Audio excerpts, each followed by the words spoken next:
Assalamu alaikum, my dear students.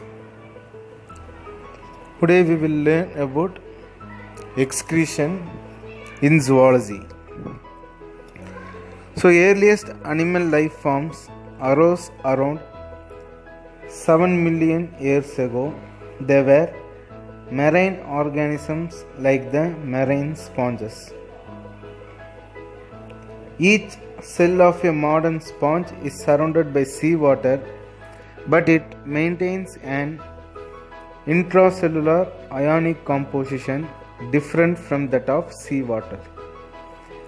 Evolution led to changes in the organization of the tissue layers, followed by formation of specialized external tissue layers.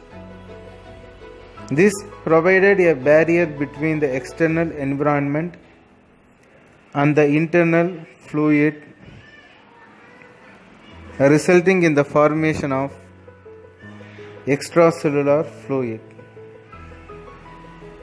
So, major changes in osmoregulation and ionic regulation occurred during the evolution of chordates. The ability to control extracellular fluid composition was essential for the diversification of animals to inhabit brackish water, freshwater, and land.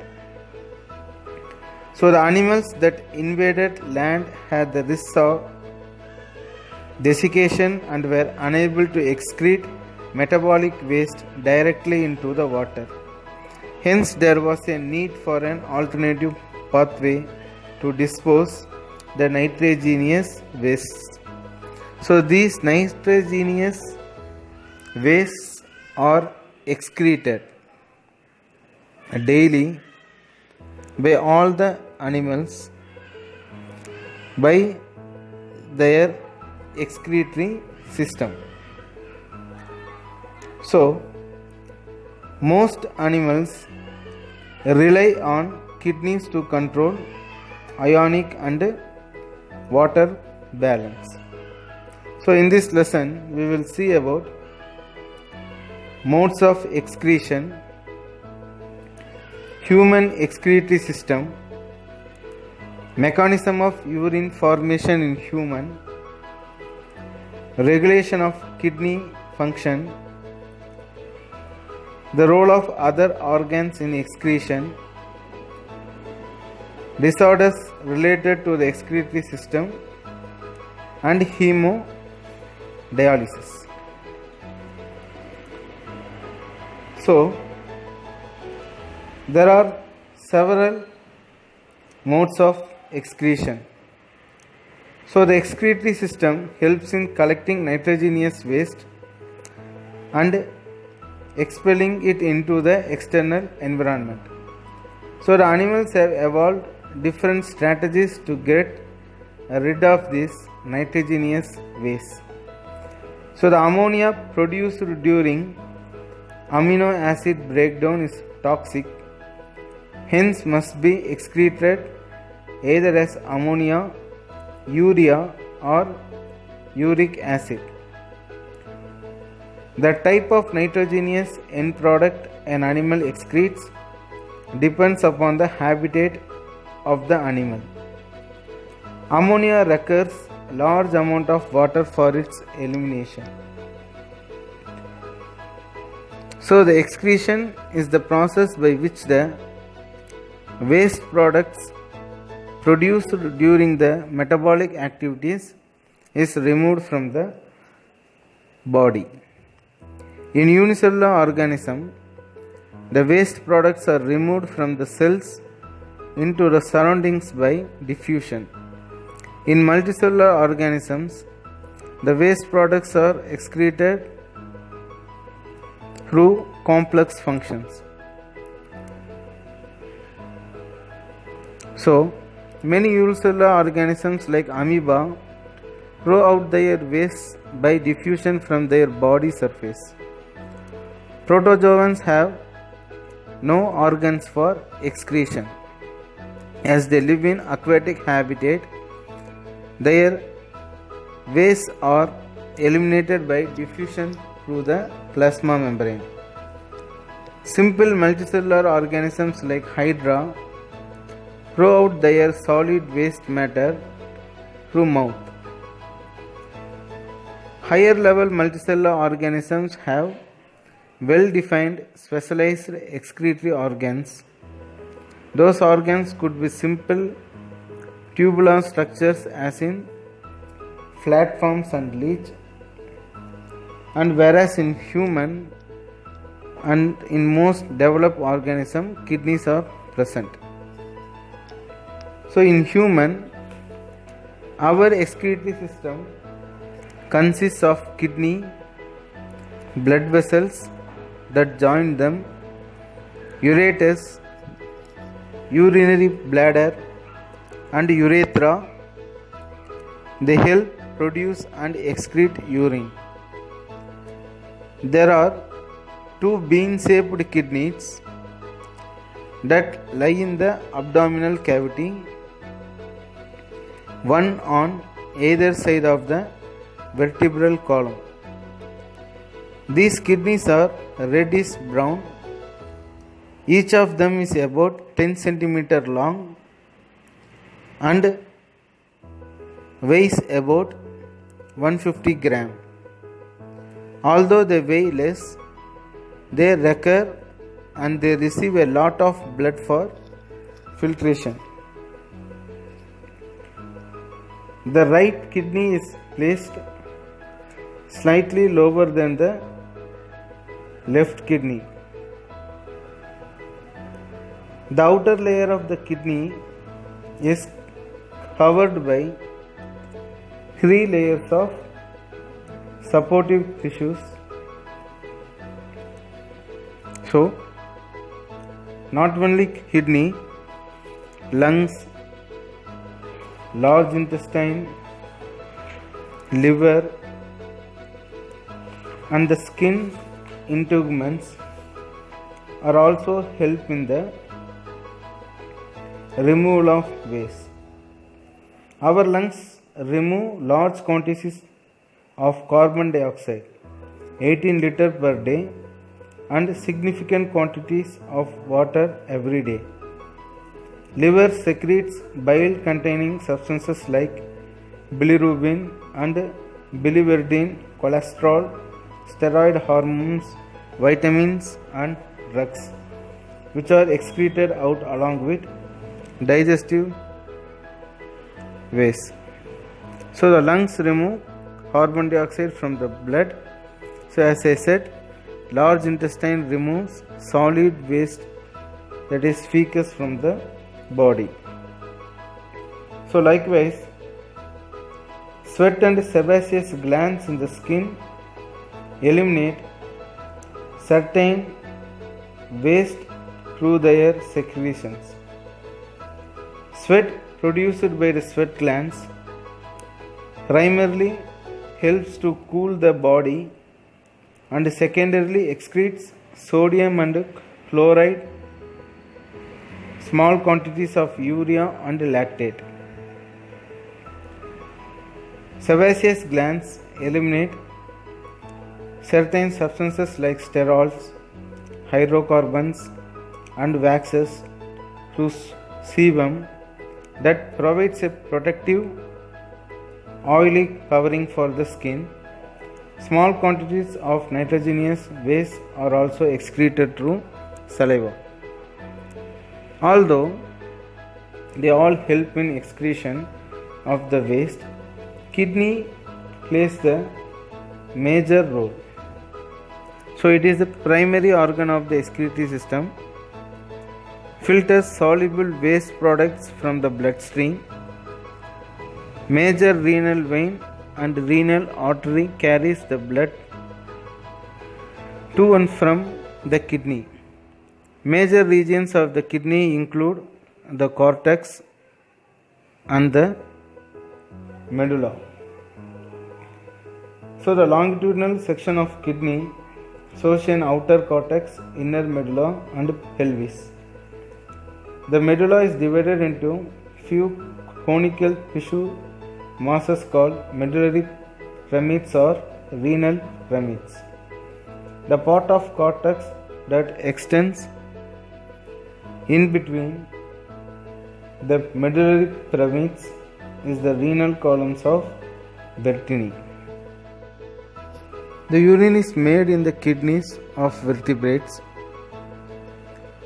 Human kidney structure shows us the structure and function.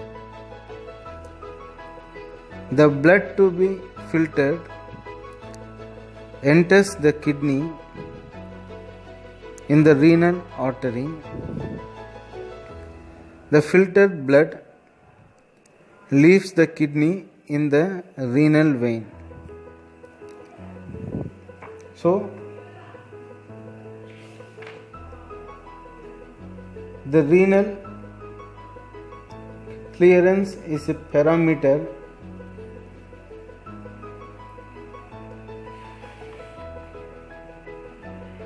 so in terrestrial animals use energy to convert ammonia into urea in the liver. It is relatively non-toxic and highly soluble. It is concentrated in the kidneys to produce urine with limited water loss. Where even the water loss in a concentrated urine could be a problem in insects and birds. For example, uric acid is non-toxic but relatively it has to be excreted. So, in the kidney, the major filtering unit is the nephron. So, the nephron takes out waste from the blood and returns needed chemicals back to the bloodstream. The waste dissolved in water is collected and it is transported to the ureter. As you can see in the diagram, in each kidney has nearly 1 million complex tubular structures called nephron. So each nephron consists of a filtering corpuscle called a renal corpuscle, or it is also known as Malpighian body, and a renal tubule. The renal tubule opens into a longer tubule called the collecting duct. So the function units of kidney are the nephrons, and there are about 1 million of them in each of our kidneys. So the renal tubule opens into a longer tubule called the collecting duct. The renal tubule begins with a double-walled cup-shaped structure called Bowman's capsule, which encloses a ball of capillaries that delivers the fluid to the tubules called the glomerulus. The Bowman's capsule and glomerulus together constitute the renal corpuscle. The filtrate then passes through the proximal tubule into the loop of Henle. So the only birds and mammals have the juxtamedullary nephrons. Other vertebrates have only the cortical nephrons. Here is a more detailed view of single juxtamedullary nephron, showing the intimate association of the blood vessels in the nephron. So each nephron consists of a Bowman's capsule, glomerulus, then collecting duct, loop of Henle, proximal tubule. So these follows the structures of the nephron.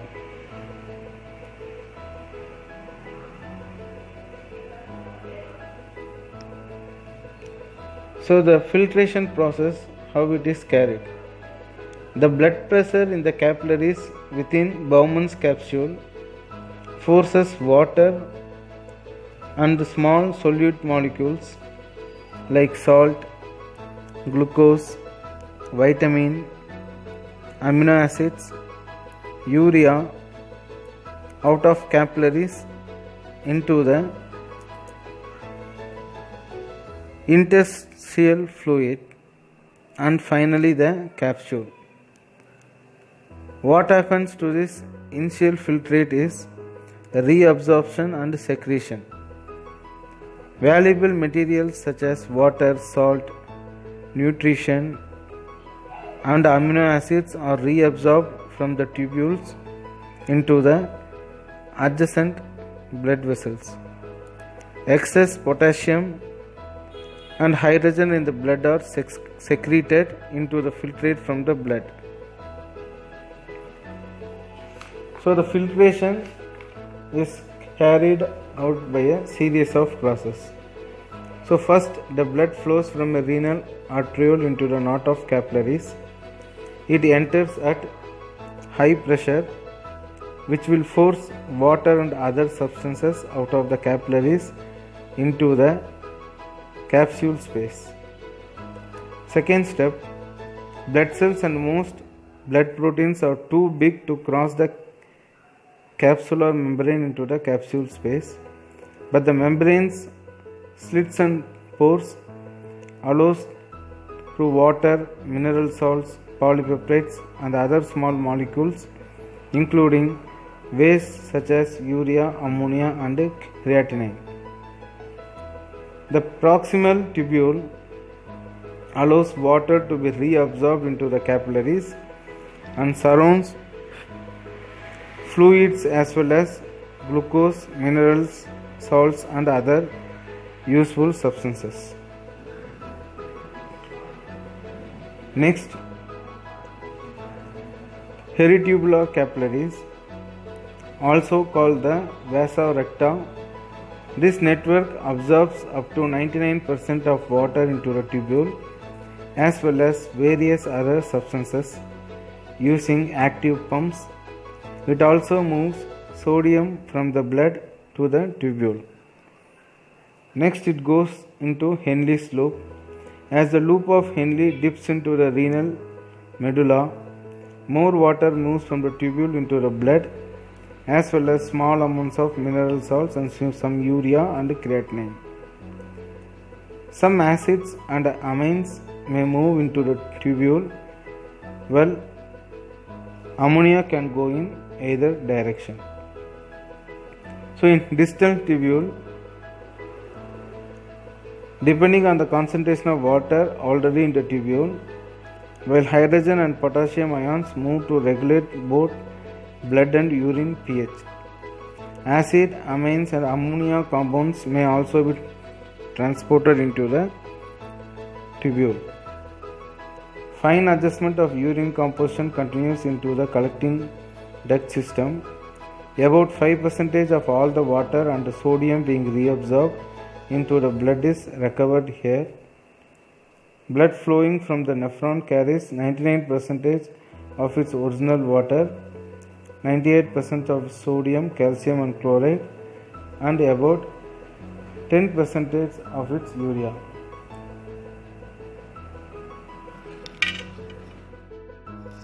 Regulation of kidney function.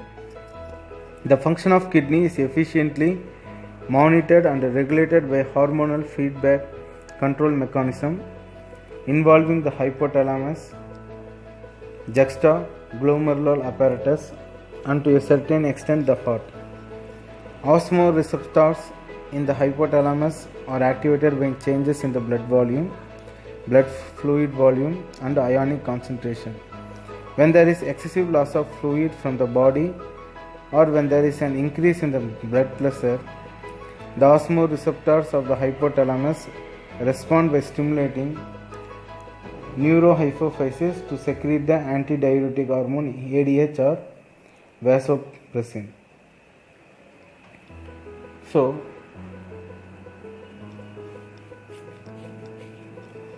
the kidneys extract waste from the blood, balance the fluids of the blood, and form the urine.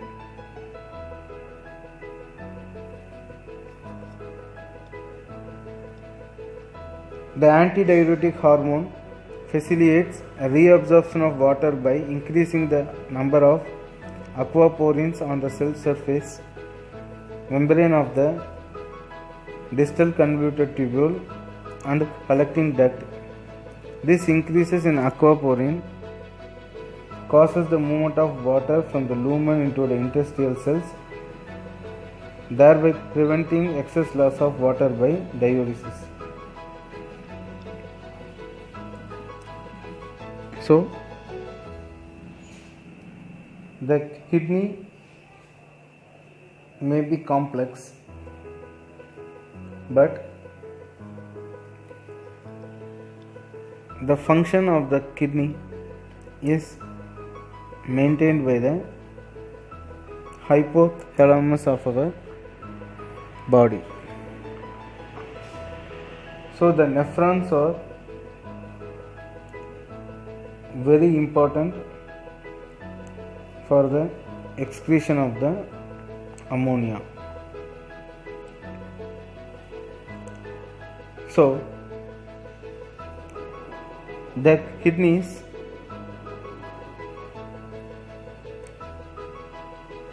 with the amount of food or the type of food we take, it affects the water and salt balance, and the excretory system, they respond to maintain the homeostasis. The kidneys are involved in the following processes: the excretion of unwanted substances. When amino acids are broken down in the body, they leave behind nitrogen containing waste in the blood.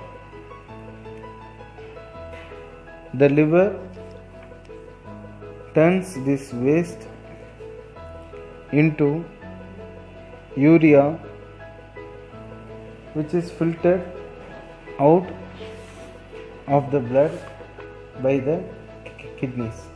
So this is how the urine formation is made. So with the ornithine cycle, the urea is with the ornithine cycle, the ammonia is converted into urea. So the nitrogenous waste formed as a result of breakdown of amino acids is converted to urea in the liver by ornithine cycle or urea cycle. You can see in the diagram the structure of the nitrogenous excretory products such as ammonia, urea, and the uric acid. So in